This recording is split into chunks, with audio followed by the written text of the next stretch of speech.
Hello students, अभी हम लोग रेडियस ऑफ कर्वेचर पढ़ रहे थे। रेडियस ऑफ कर्वेचर का पैरामीट्रिक फंक्शन का रेडियस ऑफ कर्वेचर निकालने के लिए हमने फॉर्मूला डिराइव किया। अब उस फॉर्मूले को यूज कैसे करना है ये हमको देखना है। तो हम एक क्वेश्चन लिख रहे हैं और उसको यूज करके दिखा रहे हैं। जैसे मान लीजिए हमने एक क्वेश्चन लिखा कि find the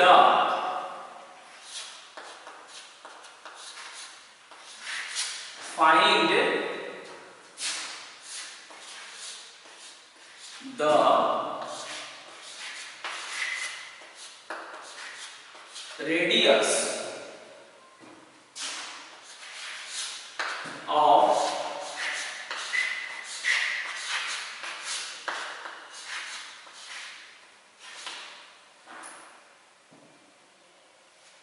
find the radius of curvature of x is equal to a cos theta and y is equal to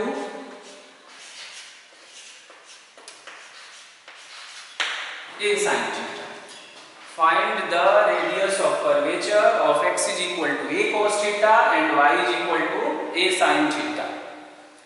ये मैंने एक सिंपल सा प्रश्न को लिख दिया है। अब इसको देखेंगे तो मालूम चलेगा कि ये जो है पैरामीट्रिक इक्वेशन है या यूं कहें कि ये पैरामीट्रिक फंक्शन है, क्योंकि ये पेयर में है और साथ ही साथ x और y की वैल्यू थर्ड वेरिएबल के फॉर्म में, और थर्ड वेरिएबल है यहाँ पर थीटा, जिसको हम पैरामीटर कहते हैं। तो इस प्रश्न को हम दो मेथड से करके आपको दिखा रहे हैं। इस प्रश्न को हम दो मेथड से आपको करके दिखा रहे हैं। तो सबसे पहले लिख रहे हैं कि केस फर्स्ट कर देते हैं।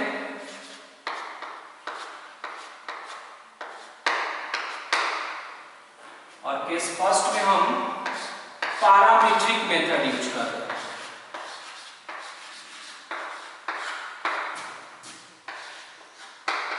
पैरामीट्रिक मेथड यानी इसका रेडियस ऑफ कर्वेचर हम लोग पैरामीट्रिक मेथड से निकालेंगे। तो पैरामीट्रिक मेथड से जब हम निकालते हैं तो पहले क्या करते हैं कि जो गिवन होता है, गिवन उसको हम लिख देते हैं। तो given x is equal to a और cos theta and y is equal to a और sin थीटा। अब हम देख लेंगे कि यहाँ पैरामीटर क्या है। तो आप बोलेंगे कि पैरामीटर थीटा है, तो हम इसको थीटा के रेस्पेक्ट में डिफरेंशिएट कर लेंगे। तो यहाँ लिखेंगे कि differentiating with respect to parameter,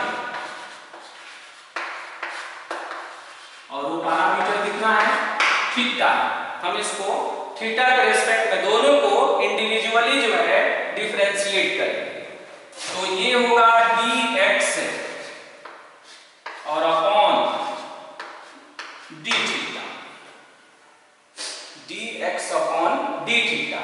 और यही dx अपॉन d थीटा जो आप देख रहे हैं ना, इसी को हम कहते थे x का, और ऐसे सिंगल रिंग ऊपर में बनाते थे। तो बताइए कितना आएगा।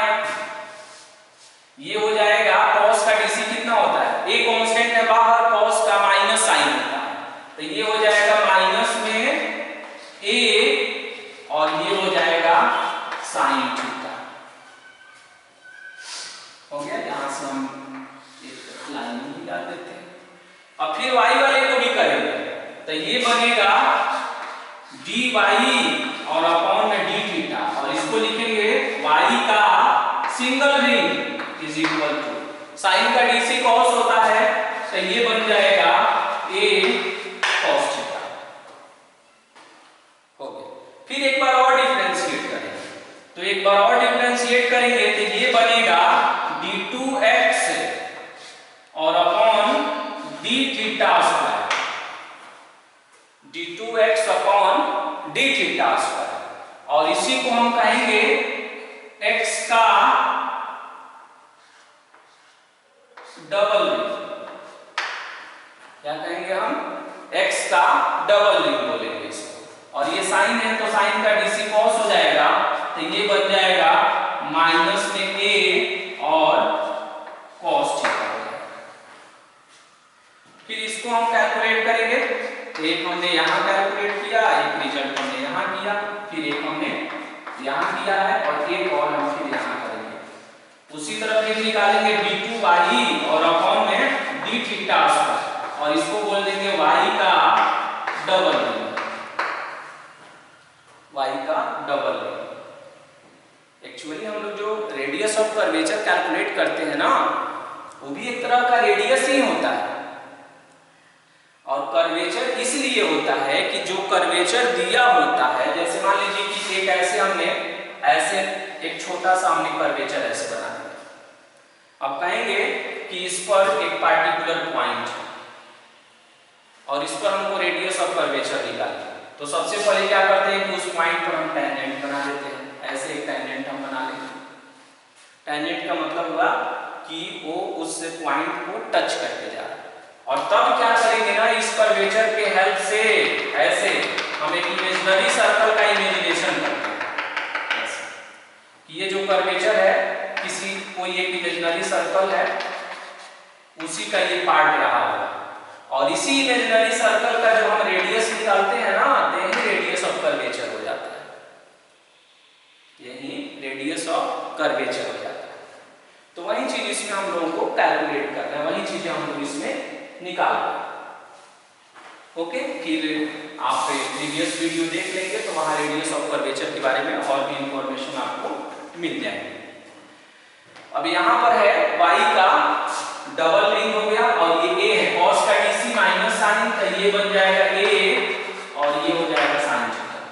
हो गया, हमने कैलकुलेट कर लिया ये सब। अब जब हम ये सब कैलकुलेट कर लेंगे तब हम क्या करेंगे, रेडियस ऑफ कर्वेचर निकालेंगे। तो रेडियस ऑफ कर्वेचर का फॉर्मूला लिखेंगे। तो क्या पढ़ा था हमने फॉर्मूला? मॉडुलस लगा देंगे x का रिंग और इसका स्क्वायर प्लस, फिर y का रिंग और इसका स्क्वायर, टोटल ब्रैकेट क्लोज करके, और पावर है 3/2 अपॉन, आपको बताए थे कि आप यहाँ क्या करिएगा कि xy लिख दीजिएगा माइनस और फिर xy लिख दीजिएगा। इस तरह याद करने में आसानी होगी। पहले वाले पर सिंगल, फिर इस पर डबल, और बाद वाले पर इंटरचेंज कर दीजिएगा, डबल और यहाँ पर सिंगल, और हो गया मॉडुलस क्लोज कर। ये रेडियस ऑफ कर्वेचर निकालने का फॉर्मूला है, किसके लिए? पैरामीट्रिक फंक्शन के लिए, और ये पैरामीट्रिक फंक्शन है। अब हम इसकी वैल्यू प्रूव करते हैं। तो x का सिंगल रिंग का वैल्यू देखिए कितना है, तो माइनस में a साइन थीटा का स्क्वायर है, y का सिंगल रिंग a cos थीटा का होल स्क्वायर है, और टोटल पावर है इसका 3/2 लिख दिया अपॉन। अब यहां पर आते हैं, तो x का सिंगल रिंग और y का डबल। तो देखिए ऐसा लगता है ना कि इस तरह से डायगोनली ये मल्टीप्लाई हुआ है। देखिए x का सिंगल रिंग और y का डबल, ऐसे डायगोनली मल्टीप्लाई कर लेना पड़ता है। उसको हम डिटरमिनेंट फॉर्म में भी, यहाँ पर बहुत सारे राइटर देखते हैं कि ऐसे डिटरमिनेंट फॉर्म में भी उसको लिख सकते हैं। ओके, तो आप इसमें x का सिंगल रिंग और y का डबल रिंग मल्टीप्लाई करना है। तो x का सिंगल रिंग यहाँ है और y का डबल रिंग यहाँ है, इन दोनों को मल्टीप्लाई करना है। तो ये है माइनस में a sin theta into minus में a cos थीटा, और फिर यहाँ माइनस, फिर इन दोनों को मल्टीप्लाई करना है, x का डबल रिंग और y का सिंगल रिंग। तो माइनस में a cos थीटा माइनस में a cos थीटा, और फिर हो जाएगा यहां से a cos थीटा, कितना हो गया a cos थीटा, और ये ब्रैकेट क्लोज कर दिया, सॉरी ब्रैकेट नहीं वो मॉड्यूली, तो यहां बनेगा ये a square sine square theta, a square cos square theta, ये माइनस में a साइन थीटा, और इसका भी वैल्यू साइन थीटा है, ये मिस्टेक से लिखा गया है, तो यहाँ a साइन थीटा है, यहाँ माइनस a साइन थीटा और यहाँ पर भी है minus a sine theta. Okay, और यहाँ था ये ब्रैकेट क्लोज किए हम, और क्लोज करने के बाद इसका पावर लिख दिए 3/2 और अपॉन इन दोनों को मल्टीप्लाई करेंगे, तो ये आएगा a square sine square theta, ये भी प्लस हो जाएगा, ये माइनस और ये माइनस प्लस, तो ये हो जाएगा a square cos square theta, और मॉड्यूली क्लोज कर देंगे। अब यहां से हम क्या करते हैं कि इस कर्ली ब्रैकेट में a स्क्वायर का कॉमन बनाते हैं, तो ये होगा साइन स्क्वायर थीटा और प्लस में cos square theta bracket close power 3/2 upon a square का कॉमन बना लिए, तो ये होगा साइन स्क्वायर थीटा और प्लस में cos स्क्वायर थीटा और ब्रैकेट क्लोज। तो अब ये इसकी वैल्यू 1 हो जाएगा, इसकी भी वैल्यू 1 हो जाएगा। अब इसमें थोड़ा सा और सिंप्लीफाई कर लेंगे हम, तो मॉड्यूली और यहाँ कर्ली ब्रैकेट में a स्क्वायर हमने ले लिया और इनटू में 1 और टोटल पावर हो गया यहाँ पर 3/2 अपॉन a स्क्वायर। अब देखेंगे इस 2 से इस 2 को कैंसिल कर सकते हैं, तो ये आएगा a क्यूब और अपॉन में a स्क्वायर कटेगा, रिमोट में a आएगा, और इसको हम सिर्फ मान लीजिए a भी लिखते हैं, मान लेते हैं कि ये पॉजिटिव है, तो हो गया, हमने इसका रेडियस ऑफ कर्वेचर निकाल दिया और ये हो गया, और यही मेरा आंसर हो गया। ऐसे मैंने शुरू में भी बताया था कि ये जो पैरामीट्रिक इक्वेशन आप देख रहे हैं ना, ये सर्कल का पैरामीट्रिक इक्वेशन है, तो सर्कल का पैरामीट्रिक इक्वेशन है और इसमें इसका रेडियस a है, इसीलिए इसका रेडियस ऑफ कर्वेचर जो है a आया हुआ है। तो कहिएगा कि पहले ही जान गए तो फिर इसको कैलकुलेट क्यों किए? तो अभी ना जान गए, पैरामीट्रिक को देखकर और आप जान गए कि ये सर्कल का स्टैंडर्ड इक्वेशन है। ये हमेशा आप नहीं जज कर पाएंगे, और जब हमेशा उसको जज नहीं कर पाएंगे तो आप डायरेक्ट अटैम्प्ट लेकर उसको नहीं सोच सकते हैं, इसलिए इस फॉर्मूला की जरूरत है। ओके, अब हम क्या करते हैं कि सेकंड लिखकर और इसको जो है कार्टेशियन से बनाते हैं, कार्टेशियन मेथड से बनाते हैं। हम मान लेते हैं कि मुझे ये फॉर्मूला नहीं मालूम है, तब हम कार्टेशियन से भी इसको कैसे बना सकते हैं।